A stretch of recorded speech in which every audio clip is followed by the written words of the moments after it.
Nous vivons harcelés par les médias, les contages de la maladie. En clair, la peur de la mort, qui est une peur archaïque, profondément installée en chacun de nous, et qui est agitée depuis des mois pour nous laisser transis chez nous. La peur continue nuit à la santé et au bien-être tout autant qu'à notre liberté de vivre, de penser et de circuler. Nous sommes des êtres sociaux nécessitant la relation sociale, pas la distanciation. Le confinement à long terme et l'utilisation de la peur, distillée par les médias de tous acabits, ne sont bons qu'à accentuer les pathologies à venir.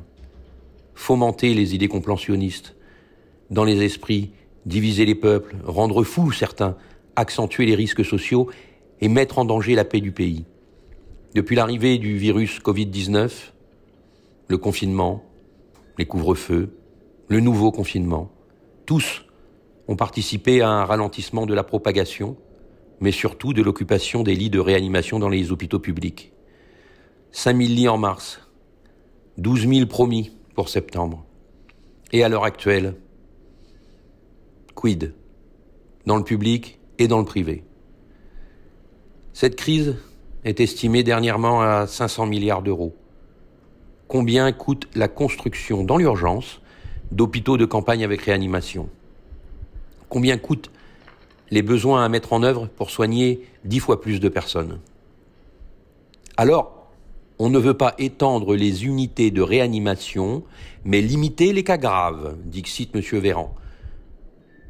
Le prix à payer est trop lourd. Les dommages seront plus importants par cette limitation que par l'expansion des soins. L'expansion n'est-elle pas plus bénéfique, plus intelligente que la limitation? Par ailleurs, les cas graves vont arriver dans une vague qui déjà est en route. La vague des suicides, des dépressions, des défaillances psychologiques, des crises sociales, de la violence des gens détruits, de la peur de l'autre comme d'un ennemi invisible. Les peuples ont peur. Leur santé va devenir plus que précaire à cause de la peur. D'une façon ou d'une autre, il est nécessaire d'augmenter de façon exponentielle la capacité d'accueil des soins en France et dans le monde. La crise économique en route cause les maladies à venir. Les milliards ne compenseront pas, n'effaceront pas les traces indélébiles incrustées par la peur, la communication médiatique et politique. Certes, les dirigeants politiques et civils sont depuis des années effrayés par les risques au niveau pénal et correctionnel qu'ils encourent dans leurs fonctions. Car les personnes dirigées, entre guillemets, demandent toujours plus de sécurité et d'assurance sur l'autel de la déresponsabilisation. Déresponsabilisation menée et assurée par les offres croissantes de police d'assurance et de prévoyance, faisant croire au peuple que nul risque ne peut les toucher et que dans le cas contraire, de toute façon, ils seraient protégés et indemnisés. Réduire le risque, imaginer et laisser à penser qu'il n'existe pas est un acte contre-productif, infantilisant et surtout faux, irréel. C'est un acte contre-éducatif et anti-pédagogique. Le peuple, l'être humain, sait naturellement s'adapter aux situations. L'encourager dans ce sens de l'adaptation et la responsabilité est un acte bienveillant, éducatif, pédagogique, rassurant et nécessaire. Cette crise offre 2 pistes, au moins. La première, infantiliser le peuple par la peur et promettre une action paternaliste et autoritaire de protection. La seconde, responsabiliser le peuple avec pédagogie et encouragement pour qu'il puisse vivre son autonomie essentielle à son bien-être et à sa bonne santé physique, morale et psychologique, et ainsi s'adapter en intelligence avec son environnement et les circonstances. Les dirigeants, notamment les chefs d'entreprise, sont contraints par la loi d'assurer cette santé physique et psychologique. L'État aussi. Explorer le monde est plus bénéfique que chercher la protection. Alors je souhaite exhorter les dirigeants à prendre conscience des effets délétères de l'intimation de la peur depuis mars 2020 dans la tête, dans les cœurs et dans les cellules de la population. Premièrement, investissons l'argent du peuple, c'est-à-dire l'argent public, dans les unités de soins plutôt que dans une palliation économique. Deuxièmement, laissons le peuple libre de circuler. Soyons pédagogues, soyons rassurants plutôt qu'apeurants. Faisons confiance à la population et à son intelligence. Protégeons les plus faibles et surtout ceux qui le souhaitent. N'attendons pas une troisième vague qui est plus que probable pour reconfiner en janvier. La solution n'est pas forcément là où elle apparaît être la meilleure.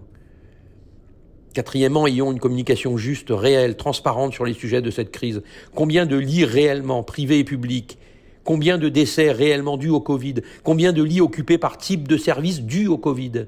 Combien d'argent investi dans le développement des capacités d'accueil? Combien de morts habituelles par an en France et leurs causes? Relativisons ces chiffres réels avec l'affection et le nombre de décès Covid. Cinquièmement, prendre en charge et en considération le peuple français avec bienveillance, non pas comme un puissant dirigeant décideur, mais comme un fédérateur, un facilitateur de la nation, qui sait manier l'intelligence collective et qui sait que la base détient les solutions.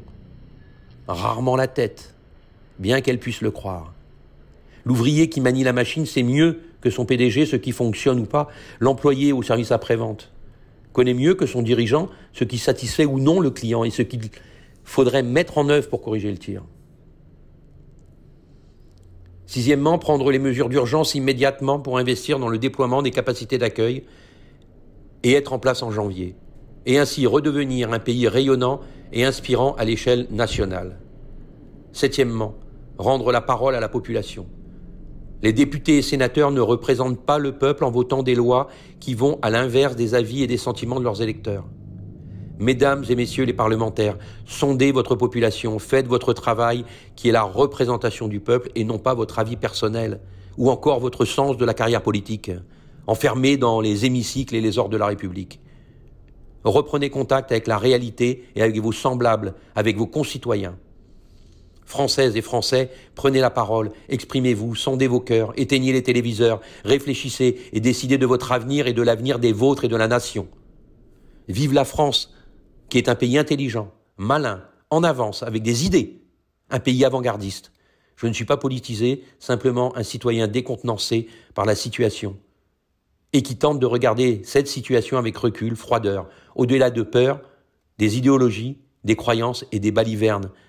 J'aime mon pays et mes compatriotes. Je ne vais pas mal, mais rassurez-vous, un jour je ne manquerai pas de mourir.